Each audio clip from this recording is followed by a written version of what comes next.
Washington. Keith Schiller, a former longtime aide and bodyguard to President Donald Trump, is set to be interviewed behind closed doors by the House Intelligence Committee as part of its probe into Russian meddling in the U.S. election, according to an official familiar with the panel's witness list.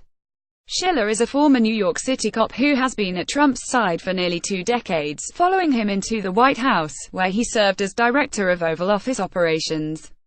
He left the position and the administration in September.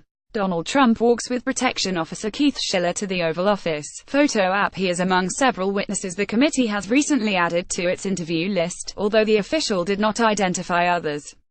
Another official familiar with the committee's activities said subpoenas unrelated to the Russia probe will be issued by the panel this week, including to FBI Deputy Director Andrew McCabe. The official declined to describe exactly what those subpoenas will focus on or whether the committee is seeking documents or testimony from McCabe.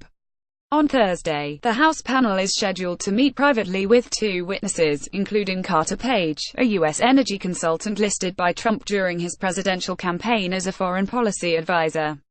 The panel is planning to release a transcript of that meeting 3 days after the hearing, said Emily Hyther, a spokeswoman for Representative Michael Conaway. The Republican leading the panel's Russia probe. Page was part of a Trump campaign foreign policy advisory team that included George Papadopoulos, who pleaded guilty to charges of lying to investigators and is cooperating with special counsel Robert Mueller.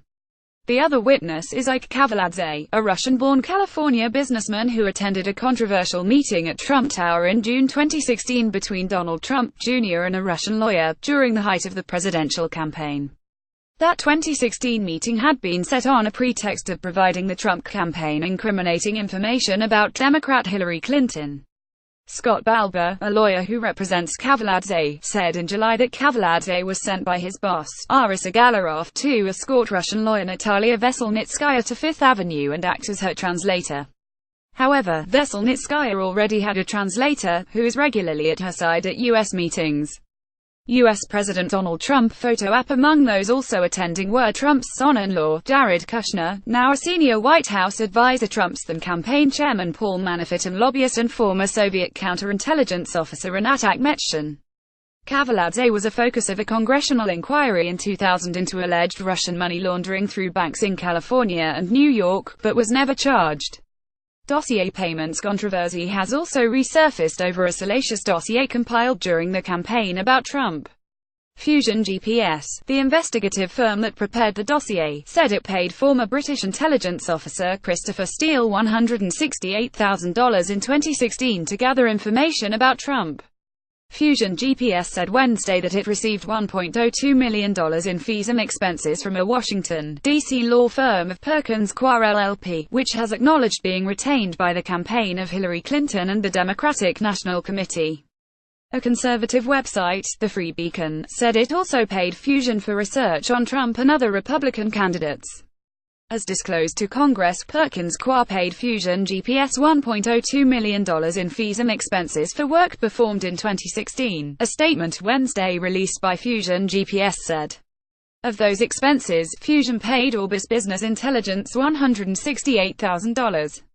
Steele co-founded Orbis, a London private intelligence firm. Steele ended up producing a long list of unverified allegations about Trump, then still a candidate, as well as claims that Moscow possesses compromising information about Trump. Trump has denied the dossier's allegations.